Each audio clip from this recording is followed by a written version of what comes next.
Awesome. Welcome to our session. Today we have a panel session that I've called From Solution to Startup. It's had numerous titles, but generally the gist is maybe you, like me, have been working on a project at work and you're like, building a solution to scratch your own itch, right? We're engineers, we build solutions, and so it's natural to want to build something that helps ourselves out. And then at some point you realize, that could be useful for someone else. And in my case, I always just like throw it up on GitHub and like, not my problem now. If you want it, like go deal with it, but I'm not gonna check issues or take pull requests or whatever, because I'm lazy. But other people who aren't so lazy have actually decided to turn these ideas into actual companies and make money and hire people and build businesses out of them. And so to me, that's really interesting. I suspect it's the same with all of you because you are here. So anyway, who am I? I am Jason. I am a staff technical advocate at Datadog, which means generally my job is educating people and chatting with people. With me today, I think I'll just go down the row. So Sarah, I'll let you introduce yourself. Hi everyone, my name is Sarah Gua. I am the founder of a new venture capital firm called Conviction that focuses on AI, a lot in the enterprise and sort of data-rich use cases. Great to be here. And I'm Till, I'm the product manager here at Datadog. I joined through the acquisition of my startup CoScreen, which is a real-time collaboration platform, which is now a Datadog product. I'm Ganesh, I'm one of the co-founders and CTO at Cortex. It's an internal developer portal. I've been working on it for about 4 years now. Nice. So I'm going to come back the other way here. Ganesh, you mentioned you have Cortex. Tell us a little bit more about Cortex, and in particular, how did that start? Because it didn't start just as a business. Yeah, so Cortex has a bunch of different things. It has like a service catalog where you can track services and ownership and all this information. You can define best practices, standards, drive that across the organization. It's really kind of like the single source of truth for everything about your engineering organization. And the way it came about was a very personal experience where I was at a fintech company before this, and I got to see kind of like the monolith to microservice journey from service 1 to 100 plus, and it happened over 3 years. And the third year of that journey was where we really unlocked the microservice world, and like things started really picking up speed. And there was like a week where we spun up 4 or 5 different services on my team, and I was like, I'm losing track of what we're building. I have no idea what these things are called. Like you get alerted for a thing, and it's like named after Game of Thrones characters. You're like, I don't know where to go for this alert. And I started looking up like tooling for this. Like this must be a solved problem.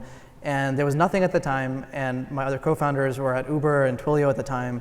Uber is like the classic case of microservices gone wrong. And so I was like, you must definitely have a solution for this. And he's like, no, we just Slack each other endlessly until we figure out who owns a thing. And so that was like, this seems really, really useful. And so we started hacking on something together, and we saw the first version of it come together. And I was like, I wouldn't use this at work. And so I deployed it at work, and I was like, let's just try this thing out. But around the same time, we got into Y Combinator, and because we really believe in this idea. And it was such a thing for us where it was like, I feel this pain so much every day, like this just has to exist, and we're just gonna build it. So yeah, I wish I had this back then, but if I did, I wouldn't be here. Yeah. Till, you've got I think maybe a similar story? Yeah, and also a little bit of a weird story. I've worked at SAP for a long time. I'm German, if you haven't noticed, for 10 years overall. And at the time, I was in an R&D team in Palo Alto. We worked for the CTO on some ideas how to improve collaboration engineering teams, because SAP has teams in India, China, Germany, and the US, and so on. And we felt at the time, that was years ago, that if you share context, like your IDE to debug code or so, the way you share screens today is extremely, has rich with friction. So you sort of have to go from the window picker, search for the right window, share that, and if someone else wants to share, you have to stop sharing, and then if you want to request control, you have to request it and grant it. It's a laborious process. And we came up with an idea that, assuming most engineers have multiple displays, like laptop and separate display, that any window you move from your laptop to your second display is appearing on the second displays of your peers, and the same thing applies to them. So it's kind of multi-directional, super interactive screen sharing. We built a prototype, they moved on to other ideas, and I told them I understand SAP is not the right fit for that idea, but I talked them into giving us the IP. So the startup that we then incorporated, I think it was the first time in 17 years they gave up IP to an employee in a way, just because it was obviously not a fit for the company. Then we ran it for 4 or 5 years as a side project, as a hobby, my 2 co-founders, Max, Jason, and I. And then we were able to raise, to launch a small prototype on Hacker News, which went to the front page in late 2019. which then led us to later seed round. So we quit our corporate jobs, worked in CoScreen for 1.5 years, and then got acquired at the end of 2021 because the founders here thought this would be a great addition to Datadog with regards to incident response and collaborative engineering, because most, at least severe issues, are solved using collaboration. And they felt we had a good view on that, and that's how we ended up here. Very cool. So Sarah, I know that you don't have really a tech tools startup, but you've started your own VC. Tell me a little bit more about that. Sure. I actually might tell somebody else's origin story that's like Datadog relevant in a second, but the basis for Conviction was I actually spent 10 years investing before this at another larger venture firm called Greylock, and sort of generalist venture firm. Amazing people, great place. And I think one of the things that happens with people going off and taking internal projects is I started the seed fund at Greylock with 2 of my partners, or campaigned for it and pushed for us to focus on really early stage investing. And I think we announced that publicly in October of 2020. But you find certain things are not the perfect fit for their home vehicle. And over a long period of time, I'd gotten excited about the application of AI, and I really wanted to focus on early stage. And so, and it seemed like a great opportunity to go support entrepreneurs in a different way. And so we got started last October now. October, auspicious month, guys. So the origin story I wanted to talk briefly about that's relevant for Datadog is, and I assume lots of people here don't know this, but 2 now leaders at Datadog, Pierre Bethuin and Jean-Baptiste Aviat, they used to lead the offensive security team at Apple, right? And this is a cool job. You're trying to break the iPhone and the App Store and all these very large services. But the problem that they ran into was there's 10 of them, 100 of them, and then tens of thousands of developers at Apple and all of the billions of users they serve, right? And so as a service organization, Pierre and JB were just this is not gonna work. We are engineers, we cannot fix every bug, we cannot teach all of you to write secure code, we will make platform tools. So they start hacking on this at Apple, and they create some things that create some leverage. But, and I think we'll get into this, I think their discovery was oh, this is quite a large project. And I wonder if anybody else has this problem. And so, the shape of that product has evolved quite a bit over time, but the origin was actually also building tools internally for Apple to be more secure, as hopefully one of the most secure software businesses in the world. And now that's the sort of, I guess, theoretical foundation for a lot of Datadog security. So one more story in there. Yeah. I love that you say, you mentioned the word evolution, right? And I think that's a natural thing. So I'm curious, Ganesh, until as you initially created a solution for you, or that you thought would be, a tool that, again, scratch your own itch, how have those solutions evolved as you've shifted now, right, to startups? So you're no longer building for yourself, you're building for customers who now probably have very different needs or very different ideas from what you started with. Yeah, happy to start. When we first started, it was just a service catalog. It was the story I tell, it was that pain where I just need to know who owns a thing and what the service does. So we started with a very rudimentary service catalog. And once you start selling that, you realize, building a business around it is much more than just solving a problem. There needs to be value in adopting that thing and spending all the time on it. And so people want more from your product. And so you start thinking about, okay, we've collected all this data about your services, what can we do with that next? And so it started naturally just growing over time as we thought about what else can we do with all this information, what use cases are people seeing, and so it became more of a platform than just the small service catalog thing that we started with. And now it's more of that portal because people are oh, you have all this cool data, what if you could do X? And we're actually that makes a lot of sense, it should totally do X. And so you go build the thing, and eventually you start seeing trends and what people are asking for, and that helps guide your vision in a certain direction as well. So it went from just understanding your problem to understanding how that problem leads to many other problems that people are trying to solve. And for us, it was an interesting journey because we did something that you're not supposed to do. We found a hammer, but didn't know what to hit with it. So we kind of found the better way to screen share, and we thought this could be the next Zoom and next team collaboration tool for anyone, and you could use it for customer support and whatnot. But it just turned out the customers told us that 90% of the usage came from pair programming engineers. And we just said that's a data point we have to acknowledge. When we launched, Hacker News was always great, Product Hunt was not so much.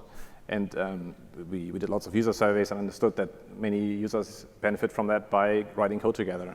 And that's why we double down on building features that developers care about rather than the general audience.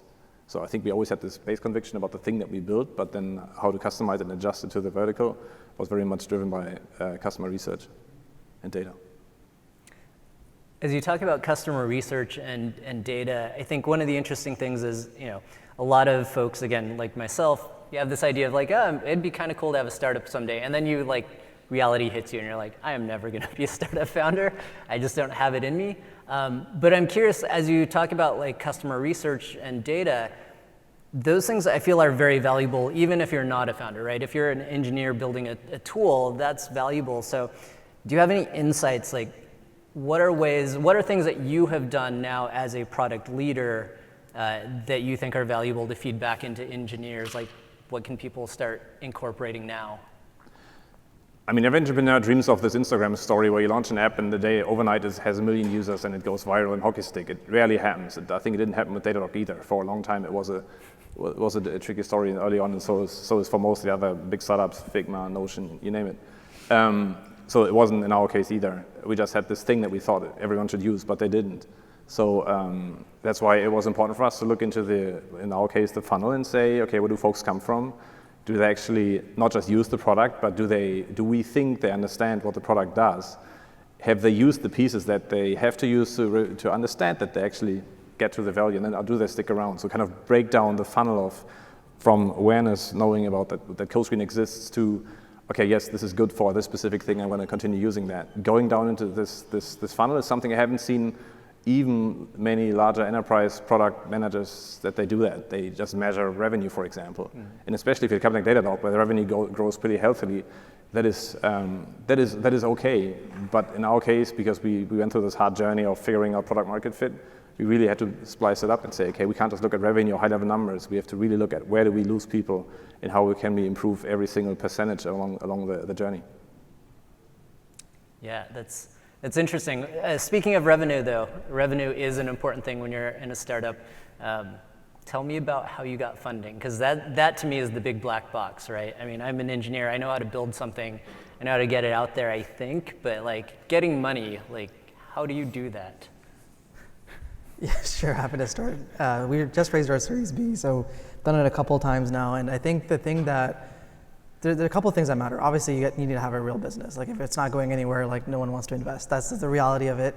But in the early stage, when it's like a seed stage startup, and I'm sure Sarah can talk about this more, like part of it is like the vision of what this thing can become. Like do you understand what you're building? Like do you understand it more than anybody else? Do you have a vision for where it's going to go? Can you tell that story? And like so much of what we do as engineers is storytelling, and it's no different when you're raising money. It's like telling a bunch of people who probably are not experts in what you're doing. You are the expert in what you're doing. Most of the time, the people on the other side of the table don't know what you're doing. And so telling them a story that makes them understand not just what you're doing, but why you're doing it and how big it can be, I think those are the things that really matter in the early days. And then it starts becoming about learnings. Like, okay, we took that first money and then we did something with it, and here's everything we learned about it, and here's how that learning applies back to our original vision, or how our vision has changed. So it's still storytelling, but it's storytelling now with metrics, with learnings, with just kind of a deeper understanding of what you're doing. So I think that's what it comes down to, is being able to tell that story really well. Yeah, I think in our case it was also like things like the Hacker News launched. When VCs watch this all the time and see like what is upvoted, which GitHub project gets the most stars, and it's an indication, right? And then you look at where do folks come from, have they worked in interesting places where VCs think that they have done something great. Of course, Sarah can say this better than I do. In our case, I glanced over the story in the beginning and just jumped from high to high. Like Hacker News was great, one of these magical days. Lots of folks reached out. We talked to all these investors up and on Center Road. Many of them passed. I think we had around 40 discussions. And by the end of the day, Unusual Ventures, a VC in Menlo Park, made a bet on us and said, okay, we believe this team, this idea, this early indication that folks agree that there's something there, that they're going to invest. Then I think we signed the term sheet on February 7th, 2020. Days later, COVID became a pandemic. Everyone thought, okay, we're all going to, the ecosystem might freeze. It didn't, right? It got hotter than ever before. We didn't know this at the time. But of course, then remote collaboration became interesting. Everyone jumped on it, and we were the stars again. But it's an up and down. I think they say startups are higher highs and lower lows, and that's what we've been through. So And then once you have the lead investor, then it gets easy. Then you have great angels. We have like your tech executives that join our cap table, which was helpful, and we use them as a sounding board. But finding the lead investor was really hard, even though folks say it was easy in 2020. But the world has changed so much right now, and almost nothing gets funded unless you have a really good business, seemingly, or you work in AI. So Sarah, give us the real skinny, right? Like, great stories here, but like, what are VCs actually looking for, like, in order to get money? Yeah. Businesses that can change the world, right? Very large potential businesses where they, and I think one thing I would say is, at least for me, like, this is a very personal business, right? You are making a bet on, especially anybody who has some tenure of experience, you are making a bet on a set of founders first, and then, if you're gonna look at it as an equation, it's something like team times market times execution times luck, times like idea, right? That one's important too. And people weight things differently, but my framework is that some of these things are more changeable than others, right? You'd prefer very strongly not to change the team, because what were you investing in anyway as an early stage investor? And so these are, the starting point is these are very personal decisions, and people look for people they resonate with, they have idea alignment on, they want to work with for a long time. Maybe like it's actually useful to, my most operational bent is still as like a product manager, product marketing person. Not a great engineer, but like if you were gonna learn one principle from product management and marketing as an engineer thinking about startups, to me it would be segmentation, right? Like not all users are the same, right? Very few products serve the entire world. And so there's some set of people who have a problem because of where they are in their maturity of log metrics and traces collection, of their psychographic, of like how microservices oriented they are, what type of like team collaboration setup they have.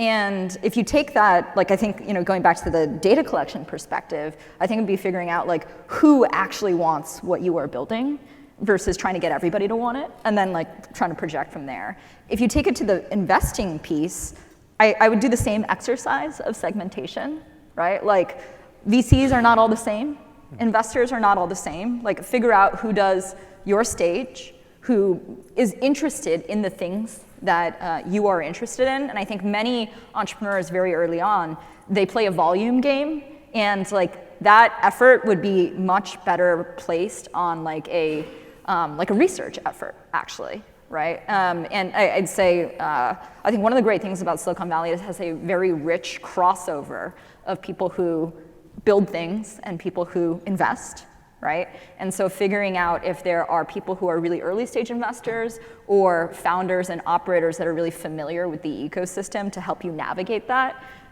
is one of the first things I would do. Yeah, I think that's interesting, particularly in the like having people guide you, right? And so that sort of begs the question, something that Ganesh mentioned earlier was you joined Y Combinator and graduated out of that. Talk to me, like you also, I think, help run an incubator, or you? We just launched an accelerator. Applications close Monday for any interested folks for startups with some sort of AI bent. And I think this is one of the premises that we meet a lot of really talented people who don't have the context on how to take the first 5 steps. Right? And so you could be, the world's best research scientist in a particular domain, and then be like, as you said, willing to grind, have an idea, best understanding of something in the world, how do I talk to my first 50 customers? And so I think the idea of something like an accelerator or, great angels or operators who have been down the entrepreneurial journey is, don't take those steps alone, like go focus on the parts of your business that are unique. Yeah. I guess along those lines, Ganesh or Till, do you want to share experiences from that? Like, what were the main takeaways of going through a program like that versus, when you were on your own? I think for us, it was a lot about accountability. When you're starting off, there's like not much is happening, right? You're building things, you're sending emails to people, hoping they'll like take a demo or something. It's like there's not much activity, and you're just like in a room hacking away. And I think one of the good things about going through Y Combinator was we had like office hours every week. So you like go to this room with your partner and a bunch of other companies, and everybody kind of talks about their progress. And so you feel guilty if you don't go and like say something like you did something cool that week. And so there's like this built-in accountability. And some people are more accountable to themselves than others, but I really found that useful. And I think it was also just kind of seeing other people in a similar boat. Like it is a very isolating thing to be doing. It's like, it's pretty crazy to just quit your job and say like, I'm gonna go and hack on this for a while.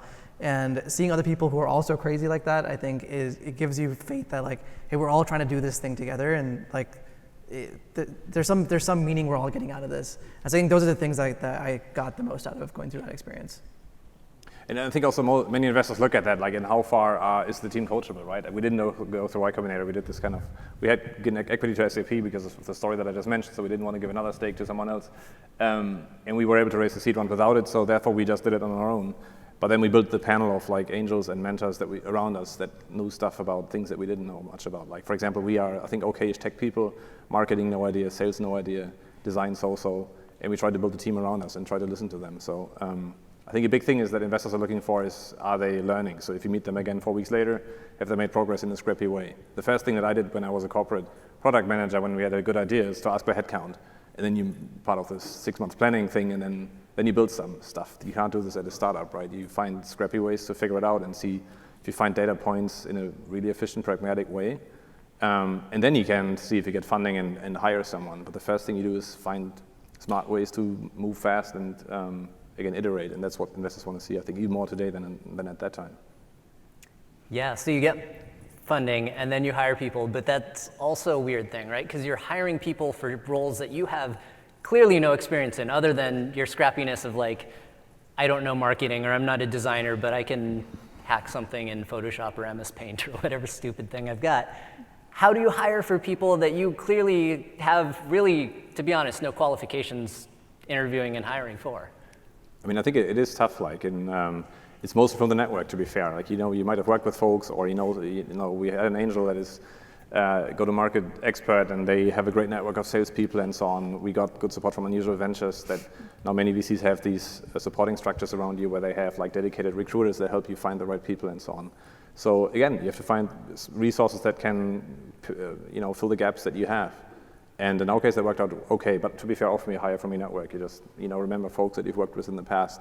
You try to convince them to join you, and then you go on from there. The other thing I'll say is like, do it yourself. Like every function, for the most part, you can do yourself. Right. And I think the times we made mistakes in hiring people is when we haven't done it ourselves, and we're like, this seems like the right person, and it's like we don't know what they're supposed to do, they don't know what we're expecting, and it's just a total failure. And so having done it yourself, you get a deep understanding of how that function is supposed to work in an ideal state, what you suck at, and what people can fill those gaps for you. And then you can find people who can come in and do it better than you can in the ways that you can't. And so that's what we did, is like we did our first set of sales by ourselves, and like we had never sold a thing before. So like we did sales, and then we had investors and folks who were telling us to hire product marketing, and I was like, I have no idea what product marketing is. And eventually it got bad enough where like we're building collateral and stuff, and like training our sales team, and we're like, that's product marketing, and we're doing it now. And now we know what to look for, and so we can go find people who are good at those things, and they can fill those gaps. And so yeah, I would say that nothing can be like just doing it yourself, and learning a lot from people that have also done it. This is a topic that's near and dear to my heart. I feel like half the work I do with companies is basically hiring, right? Helping people hire. In that, well, maybe two concepts here. First is like one of the things about startups that I feel like is so unintuitive is it's not linear, right? You're not like, okay, here's my, if you're a PM in a big company, you own a project, you're like, okay, headcount, and here's the like sprint plan, and here's our marketing launch, and we're going to aim at that and make progress. And in a startup, like there's this initial iterative phase where you're like, what are we doing? Does anybody want this? We have to build something, and then like get some signal back. And at that point, like actually, unless somebody is a founder or relevant to building the first version of the product, like don't hire anybody, right? Don't hire anybody that isn't doing that one thing. But then I think if you are lucky and good, you run into this, people want it, right? And what many people try to do is they're like, oh, at a Series A, like I want to hire this sort of leadership team, and we'll go piece by piece and just kind of like hit the timeline. But startup teams are always incredibly imbalanced, right? Because you can only add so many functions at a time, because as Ganesh said, you're like learning to do them. And it's quite hard to hire great leaders, and usually you have misfires. And so I think one of the things that happens when people try to add the whole leadership team is they're like, okay, like somebody told me I need a VP of marketing, I'm gonna like give marketing to this person, and they have no idea if that person's doing the job or not, right? And so I think like, it might be a little bit slower, but I think a healthy way to do this is to get people around you that you have some trust, actually are good at these functions, or at least, you know, good VC might have enough depth to at least understand what great looks like, and then know people who are great, right? So imagine if instead your hiring cycle, as like we mostly back product and technical founders, is like, okay, I need my first salesperson. What should I look for? Let me go calibrate by talking to great salespeople. Let me form an opinion myself as a founder, like, okay, but what is it like to work with me? How do I want to interact with the salesperson? And then like talk to a set of candidates, and then have other people who actually can do that job interview that person as well, right? That feels like a more robust process, but it's time intensive. Yeah. Yeah, I would say the last part is particularly important. I think like talking to a lot of people and getting a lot of opinions, but forming your own, because everybody has different advice. Like when we were hiring our first sales reps, we talked to a bunch of people, and every VP of sales was like, absolutely don't do that, like do this thing instead. And the other VP would be like, no, don't do that, like do this other thing. And so I think you have to kind of introspect and figure out like what exactly do we need, and take that as all as input. I mean, it's like when you're solving a problem, you're going to read like 5 Stack Overflow answers before you actually choose a direction, right? You're not just going to like see an answer and just go ahead like barrel down that path. Like you're going to collect information, make a decision based on your current problem or your bug or whatever, and then you go down that path. And so like hiring is the exact same way. Like take a lot of opinions, synthesize it, figure out what you need, and then make a decision based on that. So I think, yeah, taking a lot of information is the most important. Awesome. So we do have some time for questions, and I suspect y'all have some. So we've got this soft box. It's mostly soft, so hopefully nobody gets injured. But if you've got a question, raise a hand, and I will try to toss this out to you. And then speak into the black part here. So we'll go that way first. I've never seen one of these. Hello, hello. Oh, cool. Hi, so my name is Raghu. I work as a backend engineer in a startup. So my question is for Ganesh. I just wonder at which point you think you've reached product market fit, and what are the key exercises that took you to this point? That's my question. Thank you. Yeah, I think there's a lot of opinions on what that means. I think, you know, people say it's like, oh, when you're growing faster than you can handle, and like things are falling out of the cracks, and you know that's like one definition. I think the way we think about it today is like, are we growing the way we expect to grow, but are we actually solving the problem that we're trying to solve, and do the people that we're selling to agree that we're solving the problem that we set out to solve? And I think that's the part that's the hardest, is like you can sell people things, and if they're not using it, then I don't think it's product market fit. Like, you can sell a lot of it, and you could be getting a lot of demand, but if you're not actually solving the problem, then eventually one day or another it's going to catch up to you.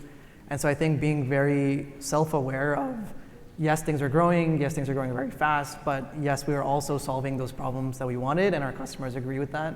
That's when I think you've reached product market fit. So that's what we spend a lot of time on, just understanding from our customers, like, hey, are you actually seeing the value of what you bought this for? That eventually grows into like customer success and all this other stuff, and you can systemize it. But in the early days, it's really deeply understanding whether you're driving that value. So I would add in, one of my experiences at a startup was doing customer education, and one of the things, starting to track customer churn was huge, right? If you're thinking product market fit, like we had an amazing sales team. Unfortunately, we quickly learned that they could sell anything to anybody, and sales were great, but actually meeting those customer needs, we had a lot of churn. There was a question over here, so if you could toss that. Ooh, nice catch. All right. So it's hard to go into startups and not hear, talk to users, talk to customers. And I've started doing a bit of that myself, but what I'm trying to do is get more value out of talking to potential users. I'm really interested in kind of like observability and monitoring, like everyone else that's here. And so when I talk to users, I'm trying to figure out like how I can learn more about their problems. What advice do you all have in terms of getting more from user interviews, talking to customers, and kind of really understanding the problem that like folks have? I think in our case, we tried everything. Like we reached out to folks that were, reacting to us online. We did usertesting.com, which is like a platform where you can just let them play with your tool. You don't know who is going to try it. We try to go to meetups and to events that are related to the core audience. But I think this is what we discussed earlier. Like this is it. Like this is figuring it out. Like the folks are out there. Most folks are actually quite open to give feedback. Especially if you're still at a big company, or if you have friends that work in that space, you can use that network as well. But being smart about finding these people and interviewing and getting this data is key. That's the point. Before you build it, like often we engineers tend to just start building right away because we think we know what they need, and then it just lands and magically flies off the shelves. That's usually not how it goes. Like that's why I think going through your network and finding the places where these folks hang out is really important. I think the way you interview is also super important. Like one of the things you learn in sales is like discovery, and it's like understanding the user's pain. You shouldn't ask them like, hey, do you have this problem? And they're like, yeah, I have that problem. Like, would you use this? Yeah, I would use it. But that's not giving you any information, and people don't want to make other people feel bad, and so they'll say nice things to, just placate you or whatever. And so the way you do those interviews when you're talking to people is super important. Like ask them about their process, ask them about their workflows, or like try to get deeper down into how they do things currently without even talking about your product or your idea, and then try to piecemeal like, hey, does this idea actually solve what they're doing today, like the problems that they're facing? And so be very methodical about the questions you ask, and almost like use the same set of questions when you're talking to 10 people, because then you can start seeing trends of like, hey, everyone's saying these certain things for these specific questions, and then that will help you make decisions of like, hey, is this thing actually solving something? Because you could be 6 months into building and then realize nobody actually needs the thing, which would be horrible. So, but they said they would absolutely use it, and when it comes down to it, they're not going to pay you for anything for it. So yeah, the way you do that interview is super important. I actually wrote an essay about this like maybe 6 or 7 years ago. I think it's a long time ago, so I think it's called "Is There a Pony in There?" But like the idea is like, is this idea anything, right? And I'll like you don't have to read it. I'll just give you like the 3 TLDR points now. One that I think is useful to remember is that customers are usually right about the problem, and they may or may not be right about the solution, right? And so when you ask them like, what do you want? They're like, oh, I want all my problems solved in like these different ways, and like they might imagine something, but not all of them are product and engineering folks, right? And they haven't thought through all of the workflows. But like, how do you get better resolution data without just building the entire thing? I like to think of like a hierarchy of like building the product, which is if you ask people like, here's like one line, like it solves all your observability or security problems magically, they're like, yeah, sure, right? If you give them 2 lines, like it's a unified backend for this stuff and you can search it, they're like, okay, great. But if you show people mocks and then like you describe how they're going to use it, or like say like, imagine we had like there's this famous Amazon exercise of like write the press release for the product. And so I think while you don't want to lead while you're doing discovery, giving people more resolution to react to will give you much better data. So one is like that hierarchy. Another thing is really what I want to reinforce what Ganesh said, which is don't let people be nice to you. I just did this podcast with my friend Lucas. Lucas Bywald like runs this company called Weights and Biases. And he's like, I'm a really insecure person, and I'm like really neurotic, and the one place that helps me is talking to customers, because I'm like, do you like it? Are you sure? Like, if I took it away, would anyone care? And so I really think that, especially the positive about Silicon Valley is people are open to talking to you, right? People are like just interested in startups and new ideas. They have lots of problems. They're early adopters, and they'll be nice, right? And so I think asking a question that you can get some sort of like quantitative data out of it and like contextualizing can be really important. So if I just give you the investor perspective, one of my favorite questions to ask if a company already has a product in customer hands is on a scale of 1 to 10, like with 1 being, oh, we were just being nice in terms of like touching the product, trying it ever, and 10 being, my business runs on this, I will personally fund the company to make sure that the product stays alive. Like, how much do you care about this product disappearing, right? We take it away tomorrow. And like a lot of companies in the 3 or 4 zone. And the question is, then if you zoom out a little bit and you're like, how important is this overall problem to you? And again, it's sort of a question in a vacuum. And then this quarter, what's more important to you? Like, that is really interesting data about whether or not your user is actually going to adopt. And so I would say, like, this is a good place to, you have to have a lot of confidence as an entrepreneur. It's a really hard thing. But this is a good place to be, like, very paranoid of, like, are they just being nice to me? Which is, by the way, interesting in terms of fundraising. Like, investors, that's something we learned the hard way, is like, I would say 90% of our investors, the investor meetings were really positive. We had second and third meetings and so on. They literally said, like, we liked everything we've seen, then passed half an hour later. And what we learned is that investors, and correct me if I'm wrong, Sarah, but for a long time have to be friendly with you because you might be a big thing one day or maybe tomorrow. So until they actually say no, they, of course, are not saying anything negative about you because they might actually still make a move. So again, it's really, in this case with investors, it's different from end users. It isn't that easy to read through the lines, is this a real thing now? Or are we wasting our time with these folks that just say, pretty cool, I like it, let's stay in touch or whatever. After a while you find the signals that matter. Like again, having quick meetings and so on, and if they spend time with you on the weekend and then, okay, this is serious. But that was learning that we had to go through. Being from Europe where you're quite direct, and here most feedback is positive, but it doesn't lead to the end goal that you want, which is getting funded. And you probably experience this like at the booths, right? If you go up to a vendor at the booth, I mean, we're there, we do this.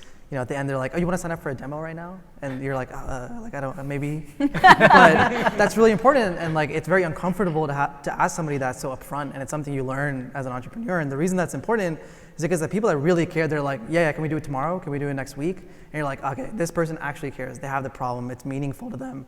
Versus people are nice. Like you just met this person face to face. You had a conversation with them for 10 minutes, and they don't want to say like, oh, this doesn't apply to me at all. Like this is useless.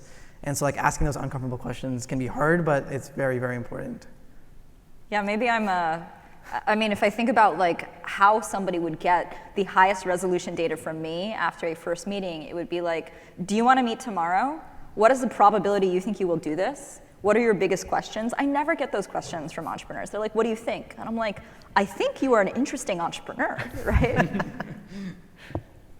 Cool, so we only have a couple minutes left, but I did want to ask each of you to share one thing, and that one thing is, what's something that you've learned in this journey that if you could go back to yourself as an engineer, as an IC, as somebody being employed, what's that one thing that you would start to incorporate at that point so that when you did launch a company, when you started to set out on your journey, you would be more equipped?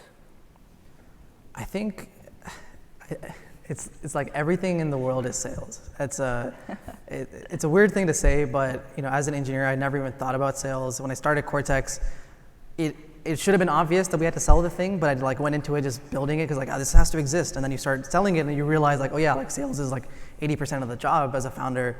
But I think taking that back, even as an engineer, it's like there's so many fundamentals. We were just talking about like how do you do interviews? How do you understand pain?